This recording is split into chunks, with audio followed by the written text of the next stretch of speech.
Ini kontrol dulu. Bisa kan dah, benar. Bisa. Bentar. Apa? Ini boleh? Iya itu bisa itu. Iya iya boleh boleh. Benar. Iya iya udah jangan ganggu.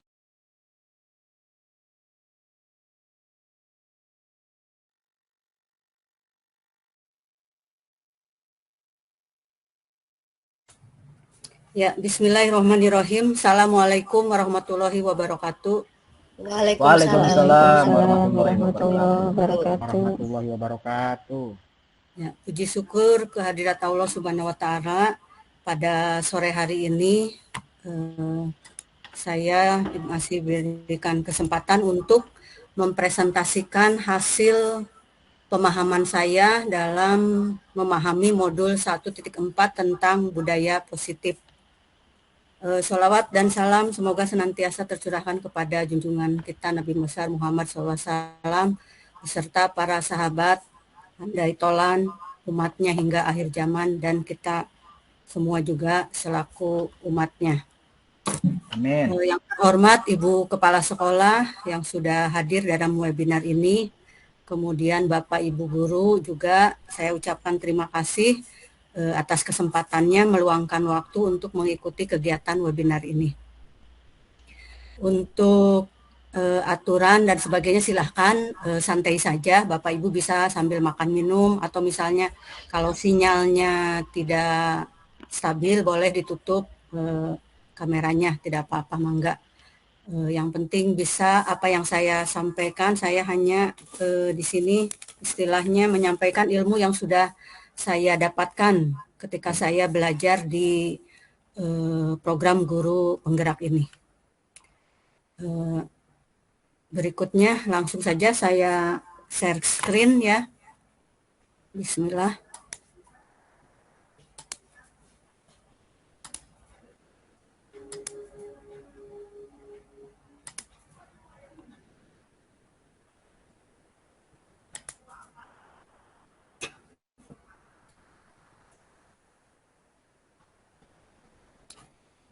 Nah ini aksi nyata yang saya pelajari di modul 1.4 yaitu tentang pentingnya budaya positif di sekolah. Ini tampilan, perkenalkan saya Novianti, guru di UPTD SMP Negeri 2 Haurgelis, Kabupaten Indramayu, sebagai calon guru penggerak Angkatan 9 Kabupaten Indramayu. Nah, apakah budaya positif itu? Sebelum saya jelaskan lebih jauh apa itu budaya positif, kita akan mengenal dulu beberapa materi yang ada dalam konsep inti budaya positif. Dalam budaya positif itu yang pertama, ada yang namanya perubahan paradigma belajar. Kemudian yang berikutnya yang kedua, baru adanya disiplin positif. Yang ketiga, adanya nilai-nilai kebajikan. Yang keempat, kebutuhan dasar manusia. Yang kelima, adanya motivasi perilaku manusia.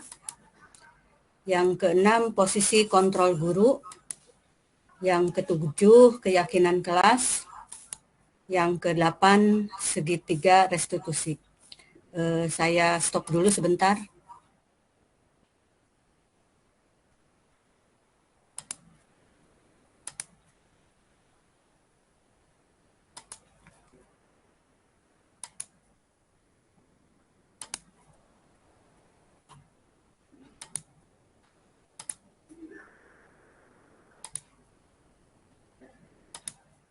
Ya, saya lanjutkan. Tadi konsep inti dari budaya positif adalah tadi perubahan paradigma belajar, kemudian disiplin positif, nilai-nilai kebajikan, kebutuhan dasar manusia, motivasi perilaku manusia, posisi kontrol guru, kemudian keyakinan kelas, dan segitiga restitusi.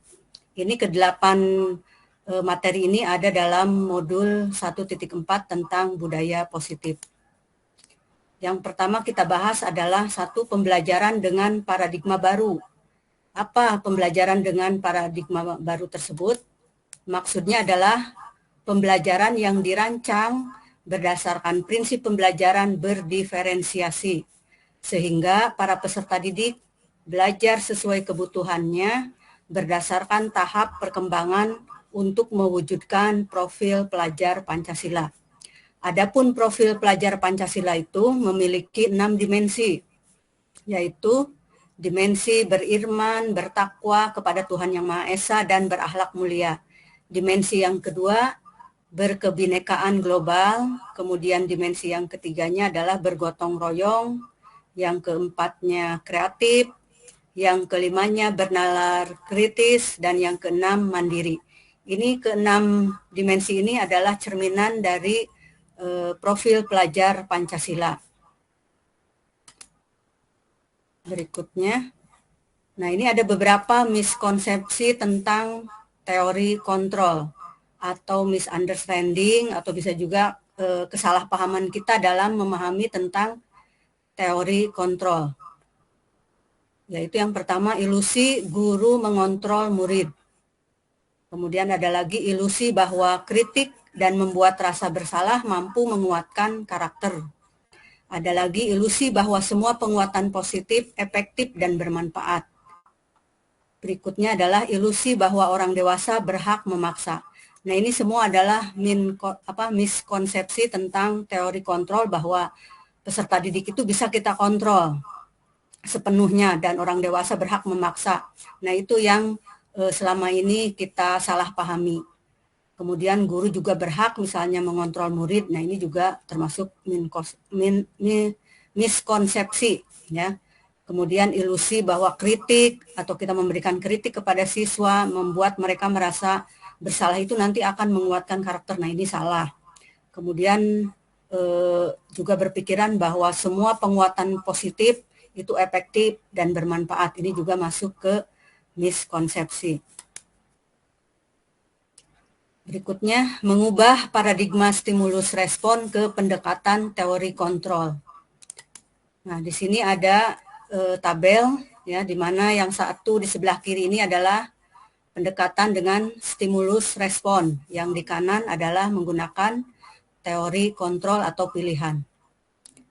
Contohnya yaitu kita mencoba mengubah orang lain agar berpandangan sama dengan kita. Teori kontrolnya, kita berusaha memahami pandangan orang lain tentang dunia. Kemudian perilaku buruk dilihat sebagai suatu kesalahan.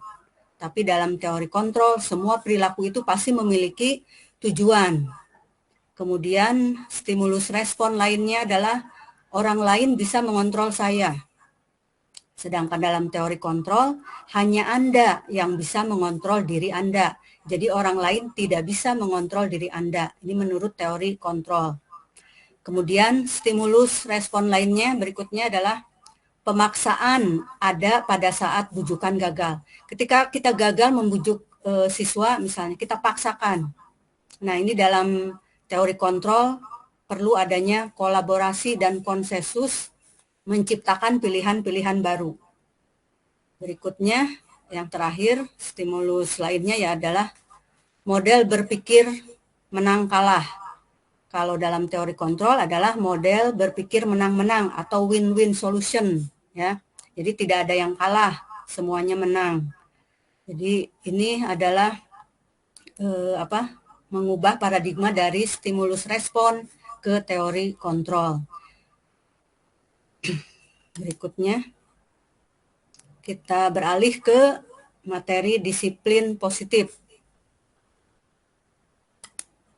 Disiplin di sini adalah artinya belajar mengacu pada disiplin diri yang memiliki tanggung jawab terhadap apa yang dilakukannya berdasarkan nilai-nilai yang diyakini.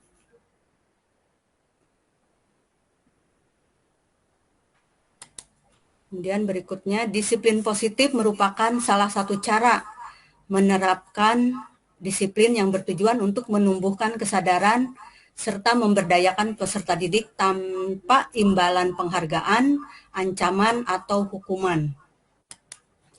Berikutnya, Sebagai pendidik, tujuan kita adalah menciptakan peserta didik yang memiliki disiplin diri sehingga mereka berperilaku hanya mengacu pada nilai-nilai kebajikan universal dan memiliki motivasi intriksi atau motivasi yang ada dalam diri dalam perubahan perilaku ke arah yang lebih baik.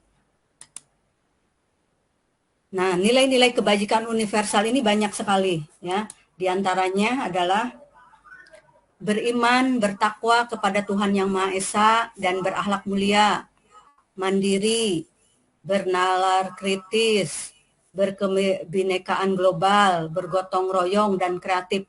Ini semua adalah nilai-nilai kebajikan yang ada dalam profil pelajar Pancasila, ya, seperti itu. Kemudian ada nilai-nilai kebajikan lainnya, yaitu dilihat dari sikap murid.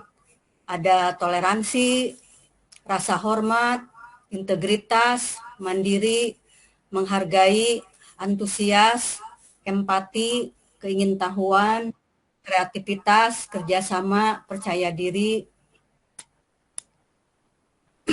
dan lainnya. Kemudian berikutnya, sebentar saya stop dulu.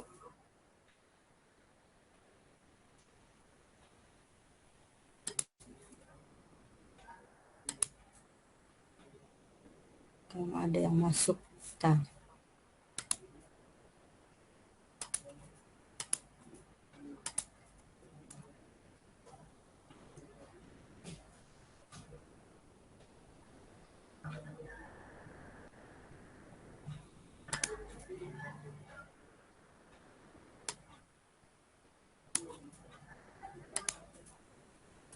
Ini kembali lagi tadi sikap murid ini ada, kemudian ada lagi nilai-nilai kebajikan universal lainnya adalah cinta Tuhan dan segenap ciptaannya, kemandirian dan tanggung jawab, kejujuran, amanah, diplomatis, hormat dan santun, dermawan, suka menolong dan gotong royong, percaya diri, kreatif dan pekerja keras, kepemimpinan dan keadilan, baik dan rendah hati, toleransi, dan kedamaian.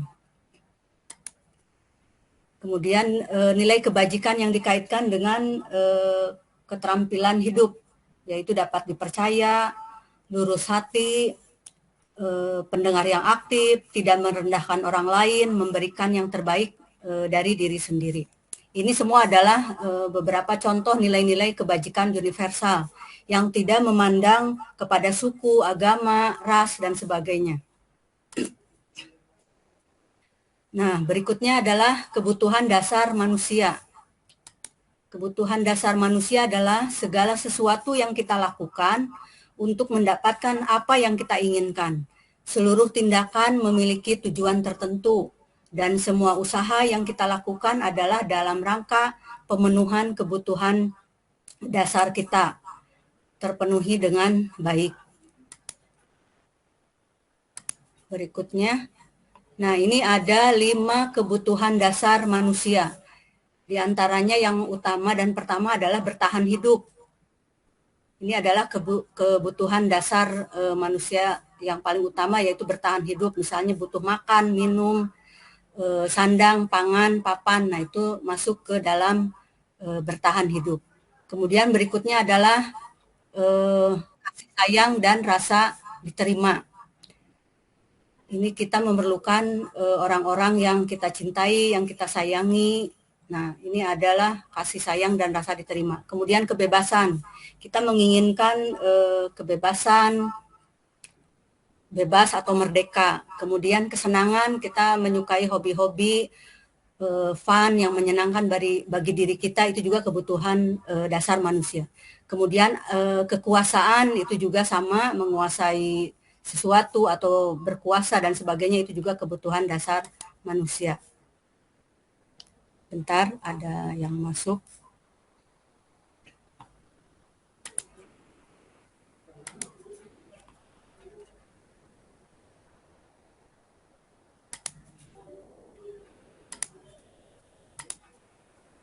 Nah, yang kelima adalah 3 motivasi perilaku manusia.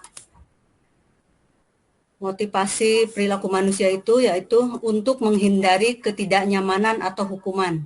Jadi ada tiga motivasi perilaku manusia yang mendorong manusia itu berperilaku, yaitu diantaranya untuk menghindari ketidaknyamanan atau hukuman. Jadi mereka itu melakukan sesuatu karena hanya menghindari ketidaknyamanan atau menghindari hukuman. Ada lagi motivasi untuk mendapatkan imbalan atau penghargaan dari orang lain. Jadi ketika kita diberi penghargaan, imbalan, pujian, dan sebagainya, baru mau melakukan hal tersebut misalnya.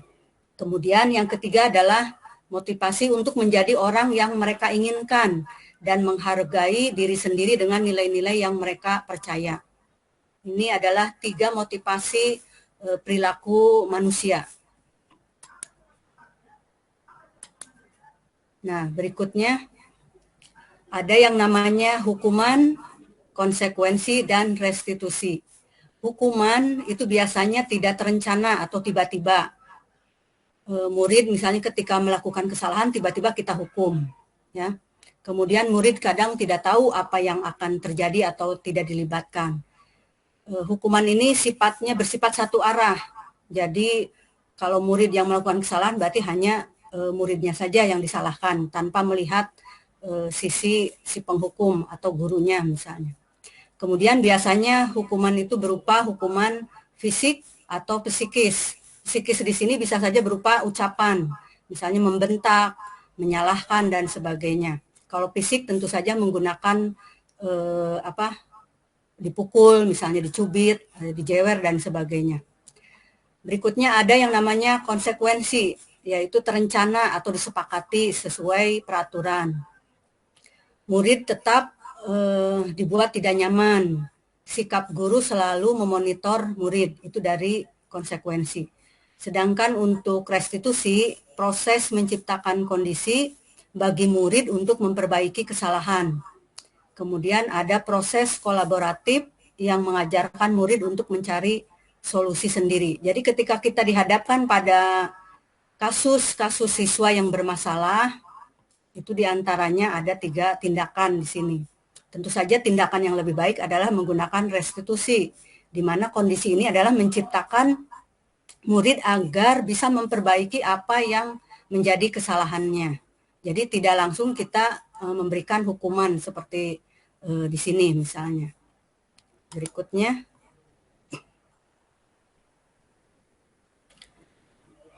Hukuman dan penghargaan. Menurut Alficon, ya, dalam jurnalnya wawancara pada tahun 1995 mengemukakan baik penghargaan maupun hukuman itu adalah cara-cara mengontrol perilaku seseorang yang menghancurkan potensi untuk pembelajaran yang sesungguhnya. Jadi menurut Kon ini adalah dengan memberikan penghargaan ataupun hukuman itu adalah cara-cara mengontrol perilaku seseorang, tetapi pada dasarnya adalah menghancurkan potensi untuk pembelajaran yang sebenarnya. Jadi menurut Kon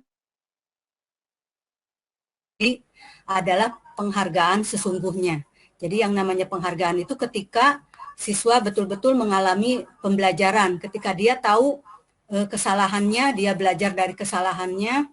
Nah, itulah yang sesungguhnya adalah penghargaan. Seperti itu yang dimaksudkan oleh Kon.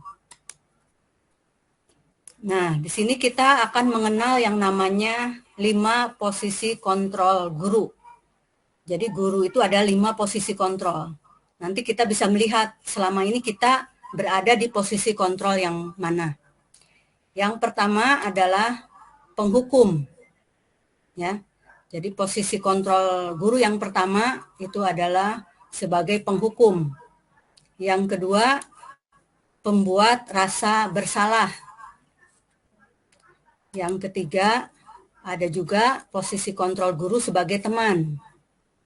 Kemudian yang keempatnya, posisi guru sebagai pemantau. Ya, makanya dilambangkan CCTV karena memantau. Berikutnya yang terakhir, yang kelima adalah posisi sebagai manajer. Nah, ini contoh penerapan posisi kontrol pada kasus siswa terlambat datang ke sekolah. Nih, misalnya berdiri di gerbang selama 1 jam pelajaran. Kemudian berikutnya, berapa kali ibu bapak mengingatkanmu, kamu telah mengecewakan ibu dan bapak guru, misalnya. Nah, yang ini termasuk adalah pembuat rasa bersalah. Kenapa? Karena siswa akan merasa bahwa dia dibuat hatinya itu merasa bersalah betul-betul. Karena di sini ada kalimat bahwa berapa kali ibu bapak mengingatkanmu, kamu telah mengecewakan ibu dan bapak.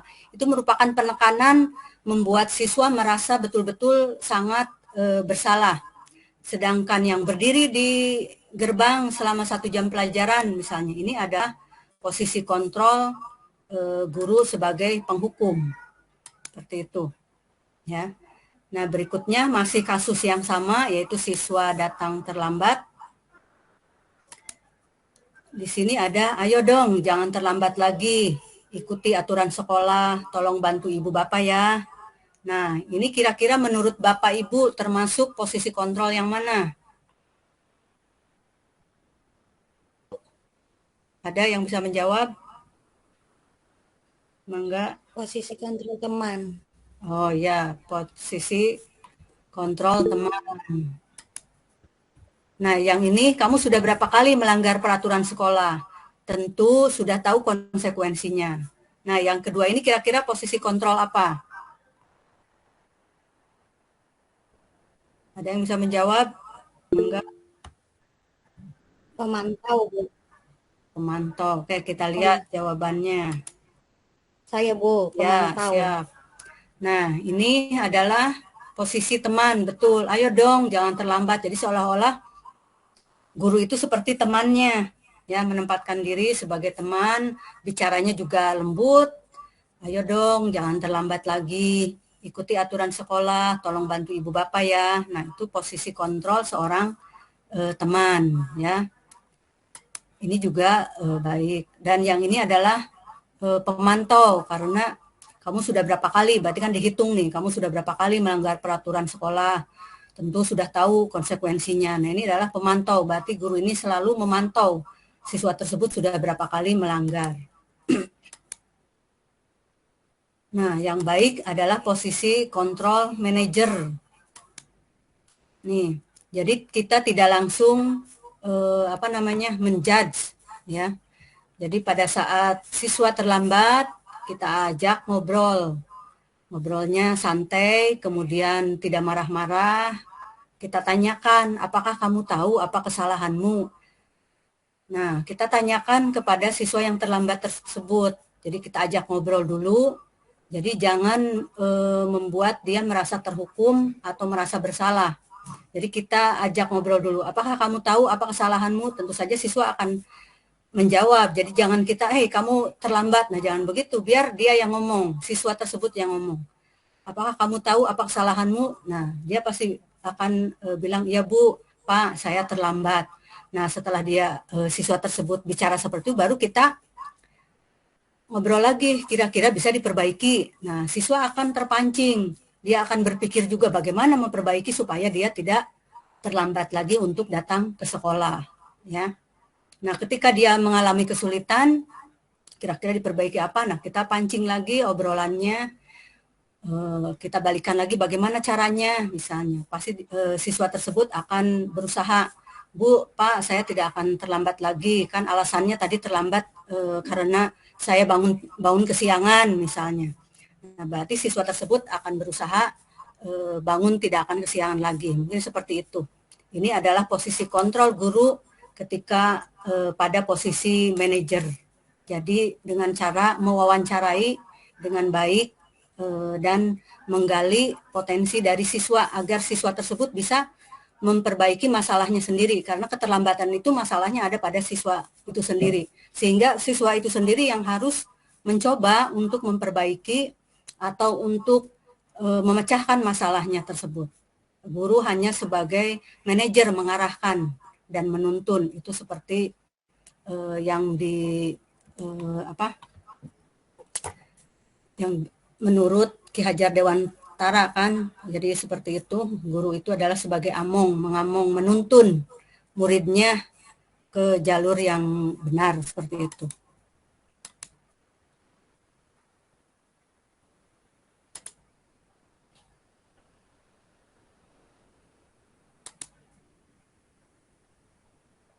Nah, ini ada posisi kontrol apakah aku? Nah, silakan Bapak Ibu cermati.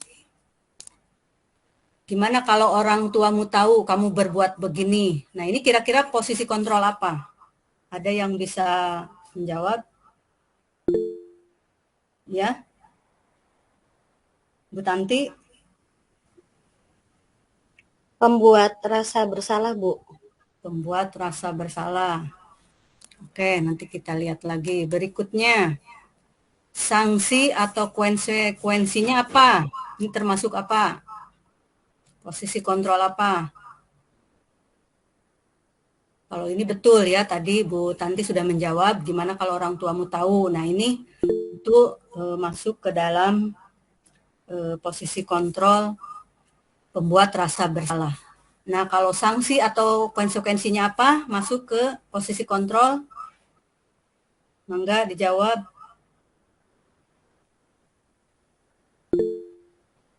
Ya, Bu Tanti lagi. Kalau nggak salah ke pemantau ya, Bu?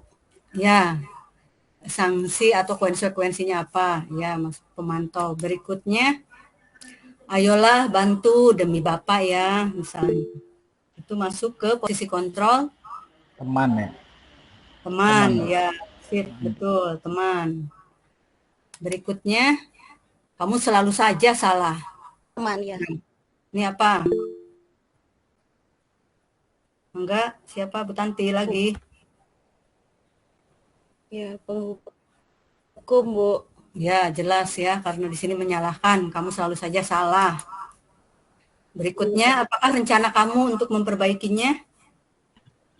Manajer. Nah, ya, Manajer. betul, manajer ya. Jadi di sini tidak langsung menyalahkan, tapi memberikan apa namanya, ngobrol dulu, gali dulu masalahnya, gali dulu permasalahannya, kemudian meminta siswa tersebut untuk memikirkan solusi atau pemecahan masalah yang dia hadapi. Berikutnya yang ketujuh adalah tentang keyakinan kelas. Nah, yang menjadi pertanyaan, mengapa keyakinan kelas, bukan peraturan kelas? Kira-kira ada yang bisa menjawab? Sebelum slide berikutnya. Mangga, Ibu Dian. Keyakinan kelasnya berarti kesepakatan dari anak-anak, Bu. Bukan dibikin oleh gurunya, Bu. Oh ya, siap. Terima kasih. Ada lagi yang lainnya? Mengapa keyakinan kelas, bukan peraturan kelas? Tidak ada? Oke. Nah, pembentukan keyakinan kelas itu sifatnya bersifat abstrak, ya. Kemudian berupa pernyataan yang universal. Dibuatnya juga dalam pernyataan positif. Dan dibuat sedikit saja agar mudah diingat. Kemudian sesuai juga dengan kondisi kelas dan sekolah. Kemudian semua warga kelas atau warga sekolah dilibatkan saat membuat keyakinan kelas atau keyakinan sekolah. Nah, ini contoh ketika saya membuat keyakinan kelas di kelas, siswa ini disuruh berpendapat dulu. Karena tadi bersifat abstrak, ya. Kemudian pernyataannya juga universal, pernyataannya juga dibuat dalam kalimat positif. Jadi tidak dibuat misalnya dilarang, jangan, itu adalah kalimat-kalimat negatif. Jadi kalau keyakinan kelas itu cirinya adalah kalimatnya positif. Misalnya jangan lari-lari di kelas, diganti jadi sebaiknya atau duduk di kelas atau apa, pokoknya menggunakan kalimat yang positif. Atau misalnya jangan makan dan minum di dalam kelas, diganti menjadi makan dan minum di luar pada saat istirahat, seperti itu. Jangan buang sampah sembarangan, diganti menjadi buanglah sampah pada tempatnya. Nah, itu adalah kalimat-kalimat positif dalam pembentukan keyakinan kelas. Dan sebaiknya memang tidak usah banyak-banyak agar mudah diingat oleh siswa. Ya, seperti itu. Jadi ketika saya membentuk keyakinan kelas, mereka diberikan dulu pemahaman bahwa guru itu tugasnya apa, murid tugasnya apa, guru tugasnya bukan titik-titik, kemudian murid tugasnya bukan. Nah, ini semuanya siswa yang mengisi, mereka yang menjawab sendiri, kemudian nanti ditarik kesimpulan apa yang seharusnya siswa lakukan, guru lakukan, supaya kita semuanya menyepakati keyakinan kelas. Ya, jadi gurunya juga misalnya keyakinan kelas yang pertama adalah on time di dalam kelas. Berarti gurunya juga sama, harus mengikuti aturan kelas tersebut. Jadi keyakinan kelas itu berlaku untuk kelas dan tidak memihak hanya untuk murid saja. Gurunya juga sama, ketika di situ tertulis harus on time, maka gurunya juga on time di dalam kelas. Tidak membuang sampah di dalam kelas atau di sembarangan, sama gurunya juga berlaku. Nah, itu yang dinamakan dengan keyakinan kelas. Dan ini harus disepakati bersama sekelas, bersama juga dengan guru. Apabila kita melakukan keyakinan sekolah, itu berarti harus bersama-sama juga seluruh warga sekolah.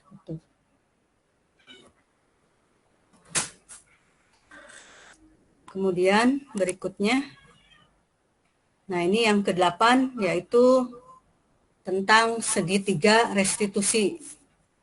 Segitiga restitusi ini adalah untuk menangani berbagai macam permasalahan yang kita hadapi bersama siswa, terutama siswa-siswa yang memiliki kasus seperti itu.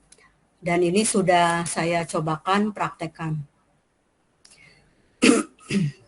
Segitiga restitusi ini adalah suatu proses dialog yang dijalankan oleh guru agar dapat menghasilkan murid yang mandiri dan bertanggung jawab. Nah, ini yang dinamakan dengan segitiga restitusi. Tahapannya ada 3, makanya melambangkan proses atau bentuk segitiga seperti ini. Yang pertama adalah menstabilkan identitas. Jadi stabilkan dulu identitas siswa, kemudian validasi tindakan yang salahnya, dipalidasi dulu. Kemudian baru menanyakan keyakinannya. Ya, seperti itu. Nah, ini contoh menstabilkan identitas, yaitu berdasarkan prinsip bahwa membuat kesalahan adalah bagian dari proses pembelajaran. Jadi kita harus menekankan kepada siswa bahwa ketika kita belajar tentu akan mengalami kesalahan, dan itu wajar. Itu wajar dalam proses pembelajaran, bahwa siapapun pasti akan mengalami kesalahan dan itu bisa kita perbaiki. Nah, contoh kalimatnya adalah berbuat salah itu wajar. Tidak ada manusia yang sempurna. Ibu dan bapak guru juga pernah melakukan itu misalnya. Kemudian ibu dan bapak tidak mau mencari siapa yang salah, tapi ibu bapak ingin mencari solusi dari permasalahan ini. Kemudian kamu berhak merasa begitu juga.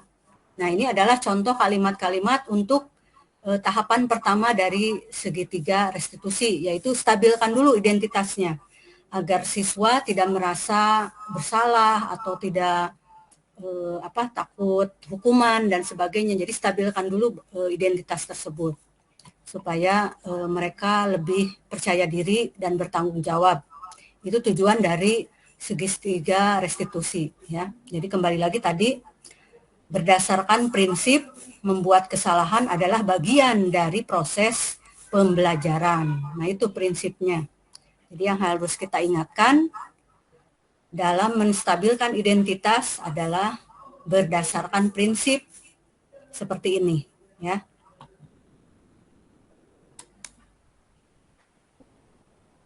Nah, berikutnya validasi tindakan yang salah.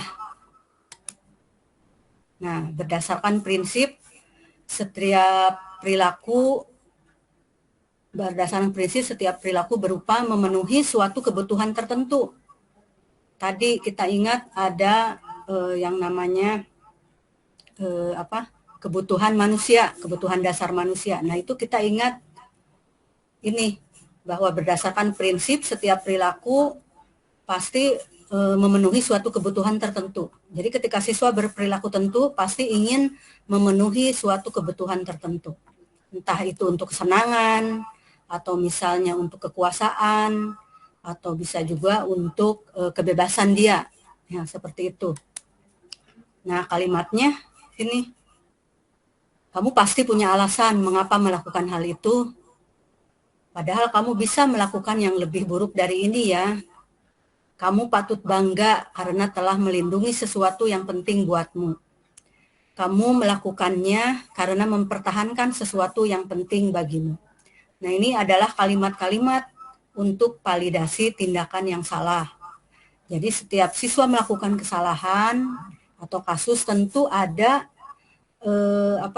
motivasi dia melakukan hal tersebut, yaitu dalam rangka tadi memenuhi kebutuhan tertentu. Dan kita ingat kepada prinsip 5 kebutuhan dasar manusia tadi. Nah, yang terakhir dari segitiga restitusi adalah menanyakan keyakinan. Nah, berdasarkan prinsip teori kontrol bahwa pada dasarnya kita termotivasi intrinsik.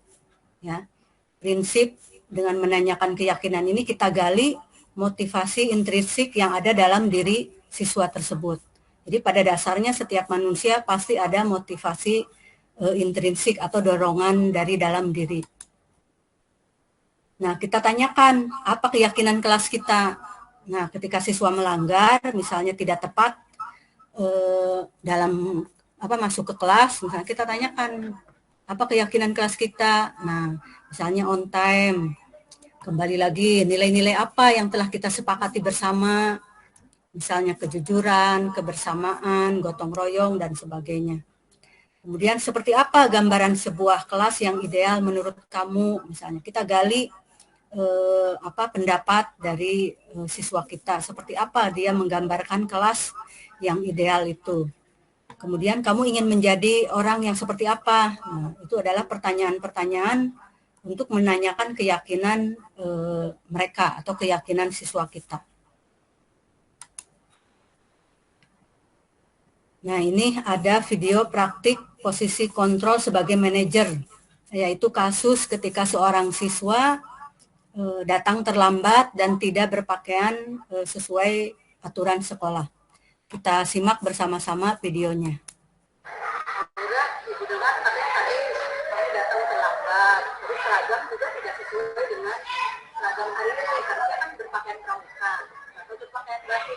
Coba ceritakan dari Aura, apa yang terjadi?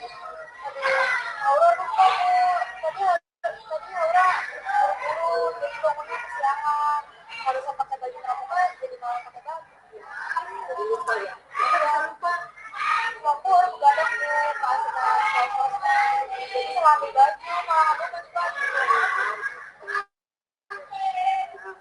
Aura, apa yang Aura yakin selama ini? Keyakinan sekolah sih, sekolah kan juga punya peraturan dalam bersahabat juga, terus sekolah juga punya pelajaran bahwa harus datang tepat waktu dulu. Jadi udah paham ya keyakinan sekolah seperti apa, tapi setiap orang pasti pernah ya yang sekolah itu juga pernah ya, kira-kira bisa diperbaiki tidak ya? Bisa, tapi gimana caranya perbaiki? Memperbaikinya coba menurut Aura, bagaimana cara memperbaikinya? Ya berarti Aura harus bisa manajemen waktu yang lebih baik lagi, terus jangan begadang dan sekolah-sekolah. Oke, kalau gitu berarti Aura sudah punya hal itu tidak akan berulang lagi. Oke, silakan kembali ke kelas itu dulu ya. Ya.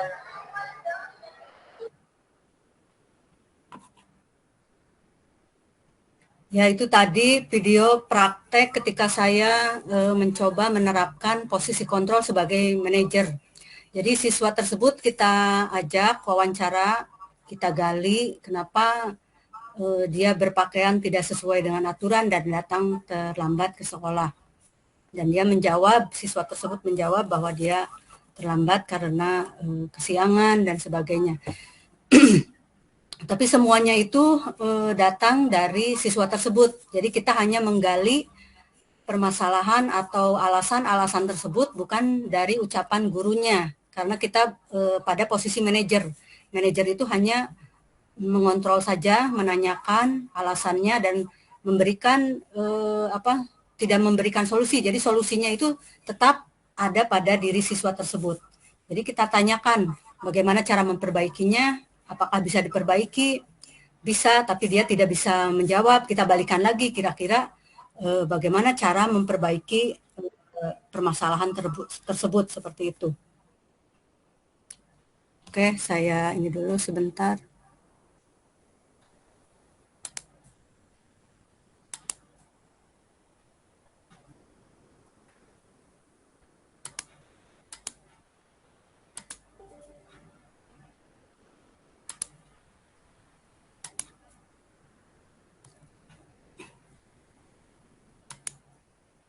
Nah, ini berikutnya testimoni seorang siswa ketika telah melaksanakan praktek segitiga restitusi. Di antaranya seperti ini kalimatnya. Nama saya Laura dari kelas 3. Bagaimana perasaan Haura ketika tadi mempraktekkan segitiga restitusi?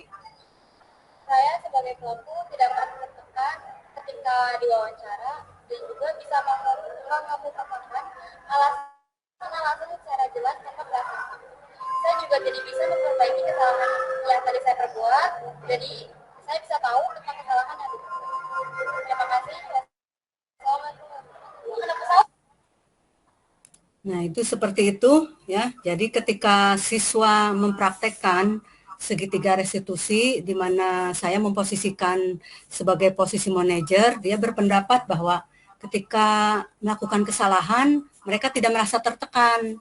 Kemudian bisa juga memberikan solusi dari dirinya sendiri. Jadi tidak merasa terhukum atau teraniaya dan sebagainya. Jadi siswa sendiri yang mengemukakan alasan dan bagaimana untuk memperbaikinya sehingga dia lebih percaya diri. Itu harapannya seperti itu. Jadi walaupun itu hanya sekedar praktek, tapi dia juga merasakan kalau pada posisi dia sebagai siswa yang bermasalah, ternyata dia bisa mengungkapkan alasan-alasannya, kemudian jadi tahu juga letak kesalahan dia itu di mana. Jadi ketika dia bersalah atau melakukan kesalahan, dia jadi tahu, oh ternyata kesalahannya seperti itu, dan cara memperbaikinya juga dia sendiri yang bisa memecahkan masalahnya. Itu testimoni dari praktek segitiga restitusi.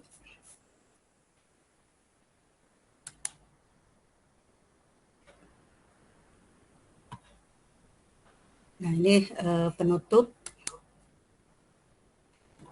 Jadi dalam penerapan program disiplin positif ini, hendaknya guru memiliki standar kepribadian, profesional, dan sosial yang baik, di mana guru mampu merefleksikan dirinya dalam posisi kontrol saat ini. Jadi kita merefleksi bersama, sudah ada di posisi manakah kita selama ini. Kemudian Among dalam pendidikan nasional menurut Ki Hajar Dewantara adalah yang berarti posisi manajer yang menuntun murid-muridnya untuk menjadi insan yang mandiri, merdeka, dan bertanggung jawab sesuai standar pendidikan nasional. Nah, jadi harapannya setelah saya memahami modul 1.4 tentang budaya positif ini, mudah-mudahan setelah saya mendiseminasikan kepada rekan-rekan guru, mudah-mudahan bisa mengerti, bisa dipahami, dan bisa dipraktekkan di sekolah ketika kita menghadapi berbagai permasalahan situasi ketika siswa-siswa kita bermasalah. Jadi siswa itu pada dasarnya kadang tidak tahu bahwa hal tersebut salah atau tidak benar atau tidak baik. Tentu sebagai guru adalah sebagai among tadi, tujuannya adalah menuntun murid-muridnya. Jadi bukan sekedar mengajar dan mendidik saja, tapi menuntun, mengarahkan siswa kepada jalan yang benar, tentunya seperti itu.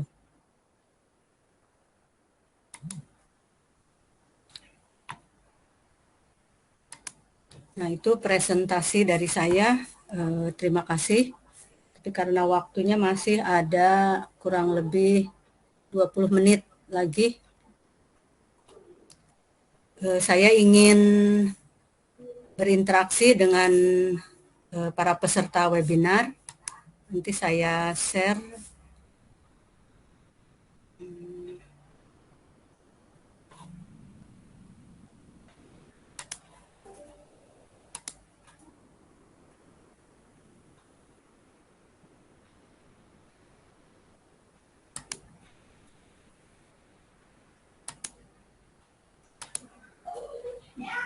Ya, sebentar. Saya akan share pertanyaan di sini ya, di kolom chat. Nanti silakan Bapak Ibu klik, kemudian tolong dijawab. Nanti saya kirim linknya.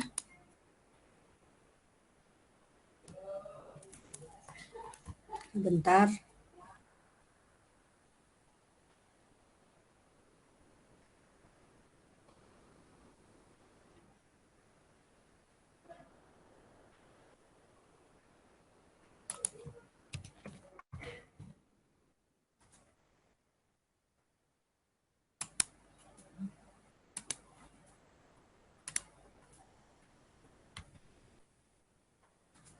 Nah, ada di kolom chat, silakan Bapak Ibu klik dan jawab. Ada 3 kalimat, silakan, mangga.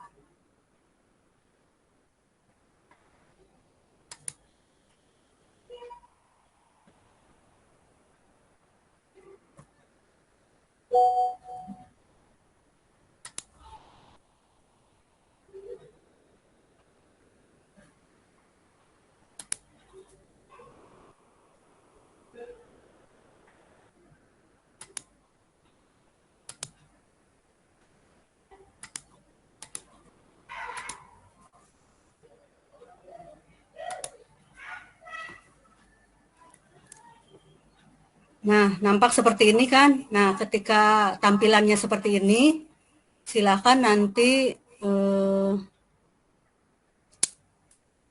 Bapak Ibu menjawab. Di sini ada 3 kalimat. Apa yang akan kita lakukan jika menemukan siswa yang telat masuk kelas? Silakan, ini diisi ada 3 kata. Silakan, setelah itu baru klik submit. Enggak, silakan.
tidak sesuai dengan seragam hari ini. Harusnya kan berpakaian pramuka, atau berpakaian batik. Coba ceritakan oleh Haura, apa yang terjadi? Aduh, Haura lupa Bu. Tadi Haura buru-buru, jadi bangunnya kesiangan.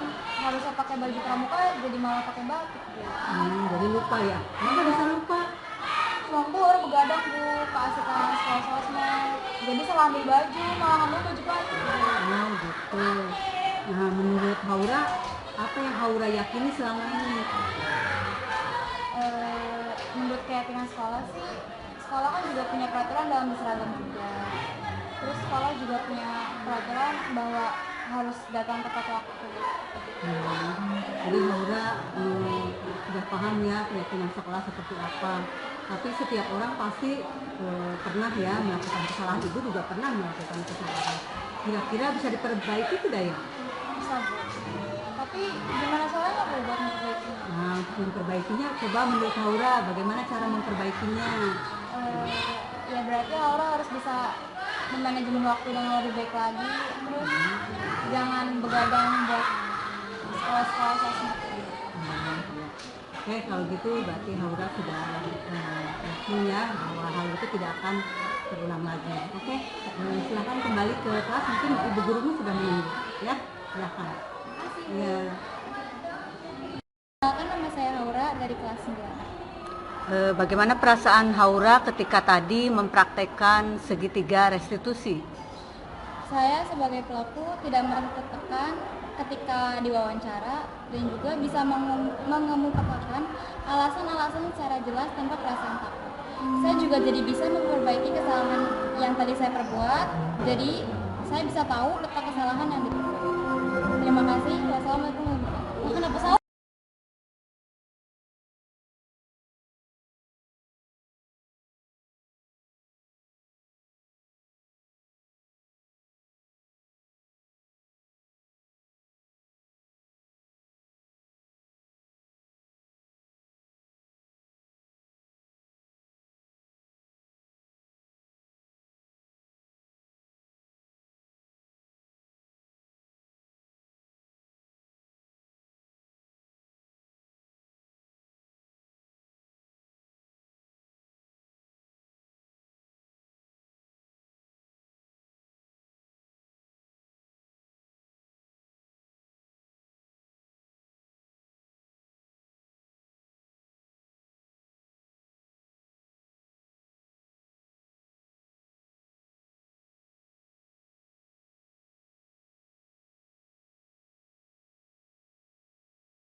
Bapak, tadi Ibu melihat di tas kamu tuh ada rokok sama korek api. Apa sih sebenarnya yang terjadi? Sebenarnya iya Bu, itu rokok sama korek api saya Bu. Berarti pernah merokok ya? Karena Bu beberapa kali doang, tapi di sawah bukan di sekolah sama bukan di rumah, paling di sawah. Oh gitu. Apa sih alasannya kamu melakukan itu? Cuma ingin tahu doang Bu, coba-coba gitu. Oh gitu. Apa tahu selama ini peraturan di sekolah atau keyakinan sekolah itu seperti apa? Tahu Bu, tidak boleh bawa rokok sama rokok Bu. Apakah orang tua kamu selama ini tahu bahwa Alfa merokok? Tidak sama sekali Bu. Kalau ketahuan pun pas saya dimarahin sama orang tua saya. Oh gitu. Menurut Alfa merokok itu bagaimana? yang saya rasakan Pak, Bapak itu belum sesak nafas Bu, nggak sehat buat rumah. Nah, sekarang keyakinan kamu tentang merokok itu bagaimana?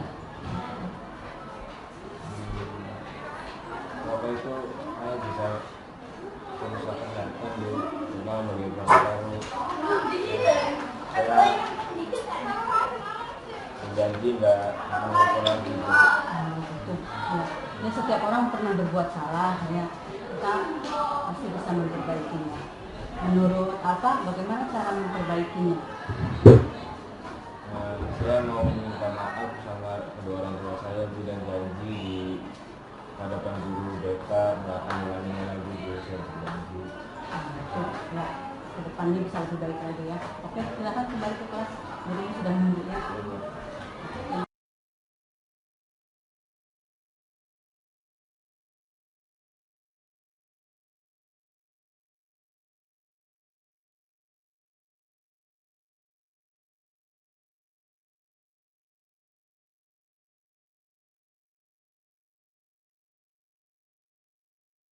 Aura, ibu dengar katanya tadi kamu datang terlambat, terus seragam juga tidak sesuai dengan seragam hari ini. Harusnya kan berpakaian pramuka, atau berpakaian batik. Coba ceritakan oleh Aura, apa yang terjadi? Aduh, Aura lupa Bu. Tadi Aura buru-buru, jadi bangunnya kesiangan.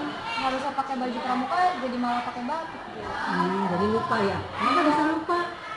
Waktu Aura begadang Bu, keasikan scroll sosmed. Jadi salah ambil baju, malah ambil baju plastik. Oh gitu.